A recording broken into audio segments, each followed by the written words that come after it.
வணக்கம். மௌனத்தின் மகத்துவம் என்ன என்பது குறித்து நாம் இன்னைக்கு சிந்திக்க போகிறோம். நாம் சப்தங்களோடு வாழ்ந்து வருகிறோம். அதுவும் விஞ்ஞானம் முன்னேற தொழில்நுட்பம் முன்னேற நம்மை சுற்றிய ஓசைகளை அதிகரிச்சுக்கிட்டு இருக்கு. உதாரணத்துக்கு பார்த்தீங்கன்னா, ஒரு ஏசியை போட்டால் அந்த சத்தம் ஒரு ரூமில், ஃபேனை போட்டால் அது பயங்கரமாக சத்தம் போடுது, கம்ப்யூட்டர் ஒரு சத்தம் போட்டுக்கிட்டு இருக்கு, அப்பப்போ செல்ஃபோனில் வர மெசேஜ் அது ஒரு சத்தம், வழியில் போகிற ட்ரக்ஸ் அது ஒரு சத்தம், அங்கே உள்ளே பார்த்தீங்கன்னா மிக்சியினுடைய சத்தம், கிரைண்டருடைய சத்தம், அப்புறம் பார்த்தீங்கன்னா தாளிக்கிற சத்தம், இந்த மாதிரி எக்கச்சக்க சத்தத்துங்களுக்கு நடுவில் நம்ம வாழ்ந்துக்கிட்டு இருக்கிறோம். இப்போ நம்ம சத்தத்தை நேசிக்க ஆரம்பிச்சிட்டோம் தெரியுங்களா?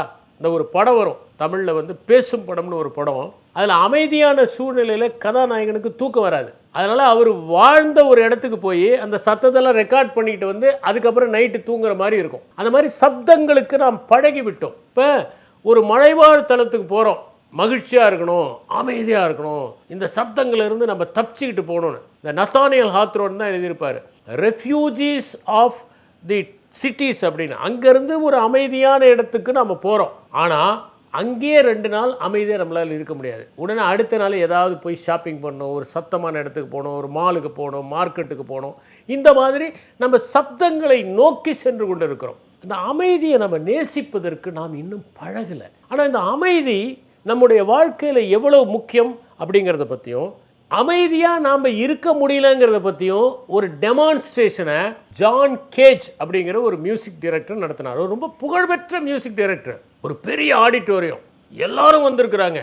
அவர் வந்துட்டு இப்போ அவர் வாசிக்க போகிறாருன்ட்டு எல்லாம் ஆர்வமாக காத்துட்ருக்காங்க, என்ன வாசிக்க போகிறாருன்னு. ஒரு 4 நிமிஷம் 33 செகண்ட் பியானோவை திறந்து மூடினார். வேறு எதுவுமே பண்ணலை. எல்லாரும் வெயிட் பண்ணி பார்க்குறாங்க, என்ன வாசிக்க போகிறாருன்னு. ஒன்றும் வாசிக்கலை. ரொம்ப நேரம்லாம் இல்லை, 4 நிமிஷம் 33 செகண்ட். நீங்கள் 4 நிமிஷம் 33 செகண்ட்னாலே அது ரெக்கார்ட் ஆயிடுச்சு, அதுதான் சொல்லிட்டு. அந்த 4 நிமிஷம் 33 செகண்ட் மக்களால் அமைதியாக இருக்க முடியல. எல்லாம் சத்தம் போட ஆரம்பிச்சிட்டாங்க. ஏன்னா வாசிக்காமல் இருக்கிறீங்கன்னு சத்தம் போட ஆரம்பிச்சிட்டாங்க. அப்போ அவர் சொன்னார், இது ஒன்றும் அப்சல்யூட் சைலன்ஸ் கிடையாது. உங்களுடைய இருமல் கேட்டது, தும்மல் கேட்டது, செருமல் கேட்டது, நீங்கள் மூச்சு விடுற சத்தம் கேட்டது, இதெல்லாம் கேட்டது. இது அப்சல்யூட் சைலன்ஸ் இல்லைன்னு அவர் என்ன ப்ரூவ் பண்ண விரும்புகிறார்னா, நம்மால் மௌனத்தை நேசிக்க முடியாது.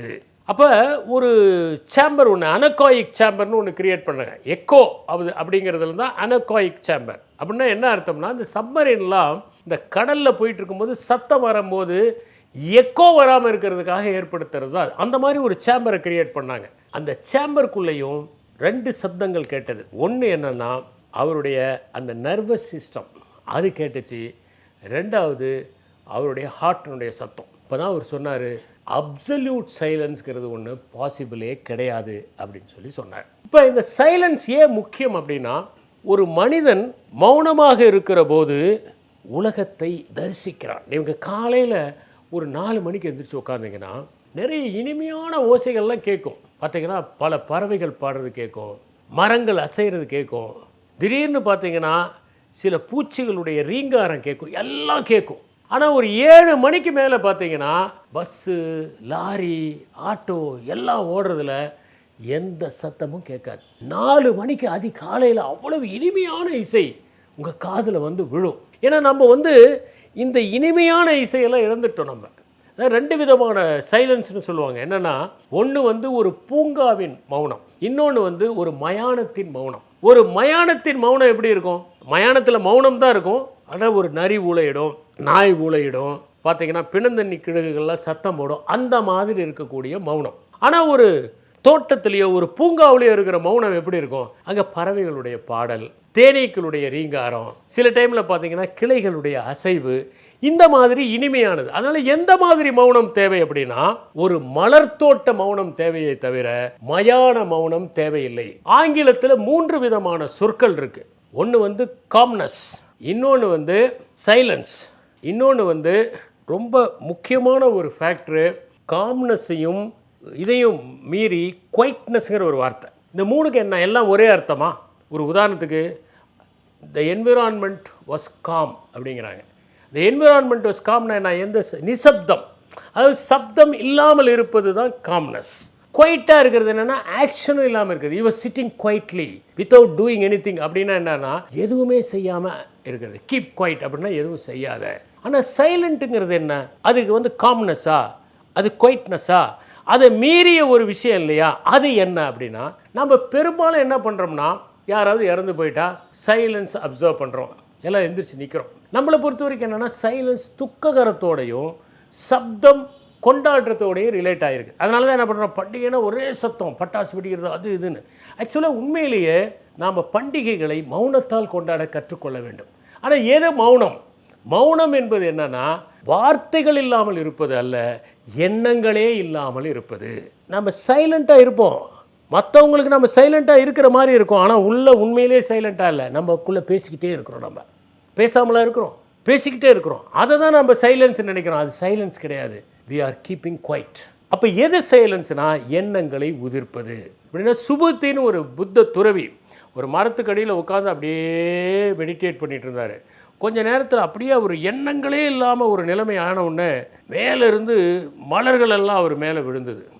அப்போ வானத்திலேருந்து ஒரு குரல் கேட்டது, மௌனத்தை பற்றிய உன்னுடைய சொற்பொழிவால் நாங்கள் மகிழ்ந்தோம்னு.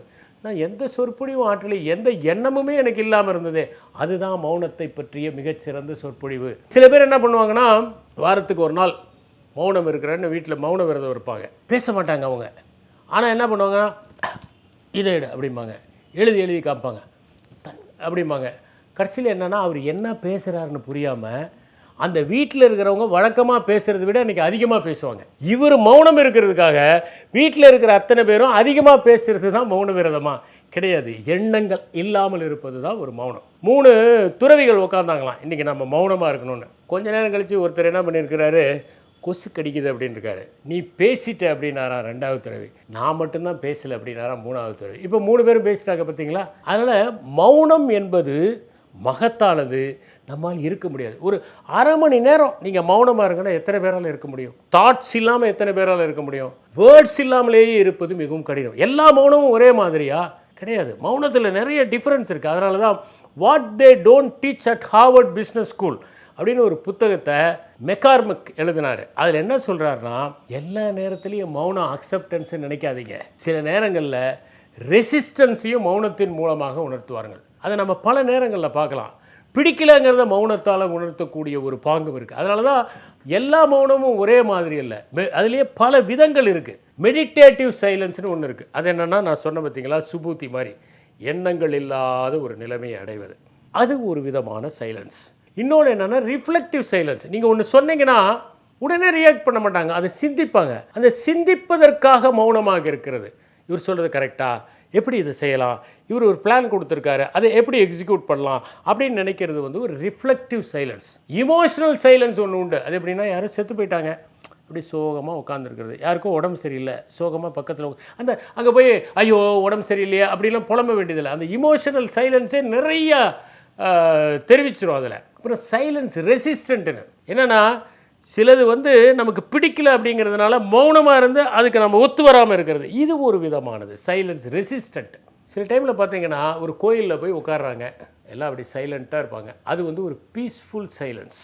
அந்த மாதிரி இடத்துல என்னென்னா, அமைதியாக இருக்கிறது ஒரு மகத்தான ஒரு சைலன்ஸாக இருக்குது. அந்த இடத்துல எல்லோரும் அமைதியாக இருப்பாங்க, அப்படியே எல்லோரும் உள்வாங்குவாங்க, அந்த வைப்ரேஷன்ஸ் அவங்க உள்வாங்கிறது. Sacred silence. ஒரு மிகப்பெரிய ஞானி இருக்கிறாரு, நீங்கள் போய் உட்காந்திங்கன்னா அவங்க ஒன்றும் பேச மாட்டாங்க, அமைதியாக தான் இருப்பாங்க. அவங்களோட இருக்கிற நொடிகள் வந்து அவ்வளோ மகிழ்ச்சியாக இருக்கும். நான் படிச்சிருக்கிறேன், புத்தரும் மகாவீரரும் ஒரு தடவை சந்திச்சாங்களாம், 2 பேருமே ஒன்று கூட பேசலை, 1 மணி நேரம் ஒரு வார்த்தை கூட பேசலை. ஏன்னா அது சேக்ரெட் சைலன்ஸ், அவங்க பேச வேண்டிய அவசியமே இல்லாத ஒரு நிலைமை. ஆர்டிஸ்டிக் சைலன்ஸ்னு ஒன்று இருக்குது. அது எப்படின்னா, மியூசிக் இருக்குது, மியூசிக்கை கண்டினியூஸாக போடுறாங்க, அப்பப்போ கொஞ்சம் சைலன்ஸும் அந்த நோட்ஸ் இருக்கும். அந்த சைலன்ஸ் தான் அந்த மியூசிக்கை அழகுபடுத்துது. அதாவது வெற்றிடம் தான் வந்து ஒரு அழகை அதிகப்படுத்துவது. ஒரு பெயிண்டிங் போடுறாங்கன்னா அந்த பெயிண்டிங்கில் சில எம்டி ஸ்பேசஸ் இருக்கும், அந்த எம்டி ஸ்பேசஸ் தான் அதை அழகுபடுத்துது. பாடல் பாடுகிற போது கொஞ்சம் 2 பாடல்களுக்கு இடைவெளி இருக்கும், அது அந்த பாடலை நேர்த்தியாக மாற்றுகிறது. இது ஆர்டிஸ்டிக் சைலன்ஸ். அந்த மாதிரி ஒரு கிரியேட்டிவ் சைலன்ஸும் நம்மக்கிட்ட நிறையா இருக்குது. கம்யூனிகேட்டிவ் சைலன்ஸ்னு ஒன்று இருக்குது. அதுதான் என்னன்னாக்கா, ஒருத்தர் சொல்கிறத ஒத்துக்கிறது, அக்ரிமெண்ட்டில் இருக்கக்கூடிய சைலன்ஸ். அந்த சைலன்ஸ் வந்து ரொம்ப ஆழமானது, அது கண்களில் தெரியும். இதுக்கும் ஒத்துக்காத அந்த சைலன்ஸ் ரெசிஸ்டன்ஸுக்கும் என்ன வித்தியாசம்னா, அதில் கண்களில் ஒரு மலர்ச்சி இருக்காது, இதில் ஒரு கண்களில் மலர்ச்சியிலே அந்த ஒப்புதல் இருக்கும். இந்த மாதிரி பல்வேறு விதமான மௌனங்கள் இருக்கிறது. மௌனத்தை யார் கற்றுக்கொள்கிறார்களோ அவர்கள்தான் ஒரு மொழியை அழகாகவும் பேச முடியும், நேர்த்தியாகவும் பேச முடியும், கச்சிதமாகவும் பேச முடியும், கவர்ச்சியாகவும் பேச முடியும். நன்றி, வணக்கம்.